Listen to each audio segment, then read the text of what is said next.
Swimming has a problem. As I was saying, swimming has a problem. All right, we're back. I've got my VPN running now. I'm paying for my 9th streaming service of the month. I couldn't use a free trial this time around because I already used the free trial and I didn't want to create a fake email and use a fake credit card and all that stuff. So I'm going to try to cancel it in time so I don't pay for something that I don't want at the end of the month. But let's try this one more time. Swimming has a problem. Jokes aside and that weird bit being over, we're on the heels of the 2023 World Swimming Championships. Fans are getting excited and athletes are on site. And we just got news that World Aquatics and the BBC, or the British Broadcasting Company, couldn't come to a financial agreement to stream the event.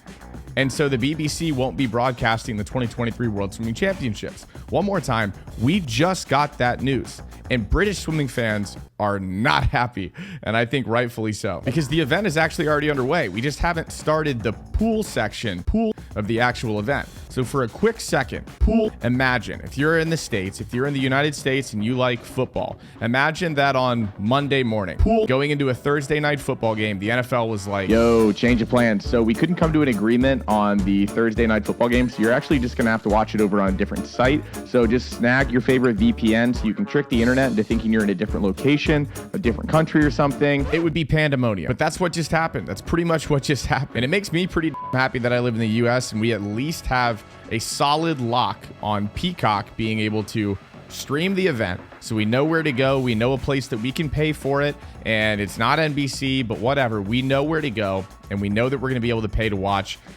the World Championships that start in 3 days. But this isn't a new problem in swimming. Swimming being an international sport is awesome. But what comes with that is negotiations with thousands. Okay, thousands might be a little aggressive. Maybe it's not. Who knows? If you know, drop it in the comments. It comes with a ton of negotiating with a ton of different countries and a ton of different broadcasting companies, services, whatever you want to call them. So swimming fans end up typically being lost, trying to figure out how, when, and where they'll be able to watch an event that they want to watch. And then after spending that time to figure out how, when, and where they're able to watch an event, which shout out to SwimSwam, because back in the day, I don't know how anyone found out how to watch anything, and they do a great job helping people be able to do so. But once you find it, you finally get into it, and then you click on it, you buy it, whatever, you get hit with the not available in your location.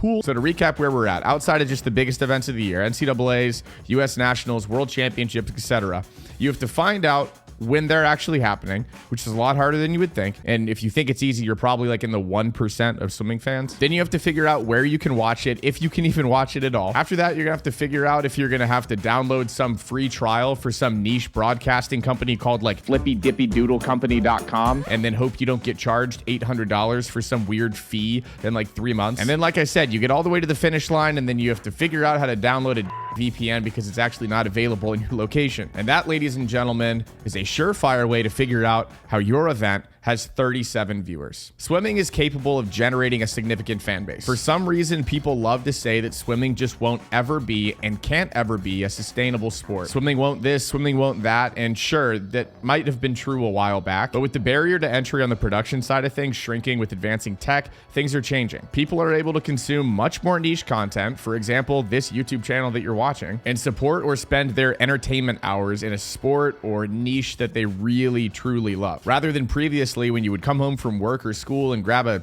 TV remote, turn on your cable box, and flip through channels to find the thing that is the least uninteresting to you to fill the void in time at the end of the day. Recently, the thing that keeps me going is keeping an eye on a sport that I think is developing way quicker than swimming: track and field. Track has started to figure out the formula for creating interest, developing personalities, and the stands are being filled at events like Diamond League events, and race highlights on YouTube are getting hundreds of thousands of views. And speaking of views, by the way, and stay with me on this, we're going to tie this all together at the end. I'll tie my entire opinion here and the point that I'm trying to make in with a beautiful bow at the end of this, so stick with me. But Michael Johnson, a track legend to say the very least, put out this tweet to the left of me showing just how dramatic of a dip viewership takes when you don't have mainstream coverage and you have to go over to one-off streaming service coverage instead. It is drastic. If you want to do the math and do the percentages, feel free, but I don't think it takes a science person or a mathematiciano to look at that and see there's a huge difference between the two. And I know that I said we should be thankful that we have Peacock, but stay with me because I am still thankful, but I'm thankful as a fan, not as an athlete, not as a sponsor. I'm thankful because for me, watching on Peacock, it doesn't really change much for me. I still get to watch it. I have to pay for it. I pay for it in a different way. It's a one-off platform. It's kind of like a pay-per-view. And for me, this is one of the biggest events of the year, so I'm willing to pay to watch this event.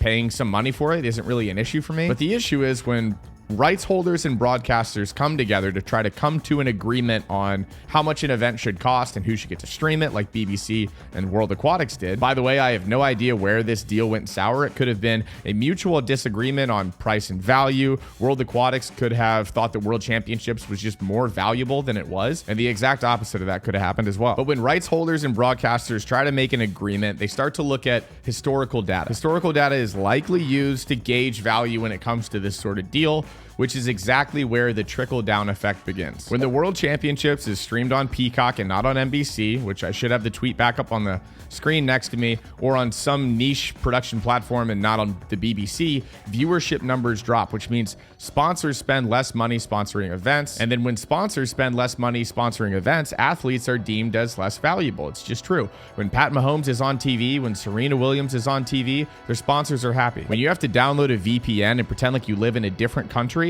just to have fans watching a swim meet, sponsors look at you as way less valuable unless you have like 1 million followers on Instagram. Bottom line, swimming is just way too hard to watch, but it doesn't have to be that way forever. We need to do a better job supporting the sport that we desperately want to see become accessible. Because when you watch, when USA Swimming has over 13,000 concurrent viewers on YouTube for US Nationals, that was a real thing that just happened. People are paying attention to that. 13,000 can turn into 26,000 if you convince a friend to watch. 26,000 turns into 46,000. I don't know what that math was. And then USA Swimming gets to march into NBC's office and say, we've got something here that people are ready to watch and sponsors are ready to put money into. So now what are you going to do about it? Boom. Swimming starts to grow as a sport. Broadcasting 101 from me, a guy without a broadcasting degree. You're welcome. If you want to watch an event, try to make it happen. The more eyeballs we get on this sport consistently, the more resources the big broadcasting companies are going to be able to throw towards our sport. Thanks for watching. Hit that like button if you think you learned something. If you agree with me, maybe you're smarter than me and you want to drop something in the comment section about this whole situation, or maybe you're just glad to hear someone talking about this issue. Subscribe if you want more videos like this to pop up on your home screen. Thanks for watching again, and I'll see you in the next one. See ya.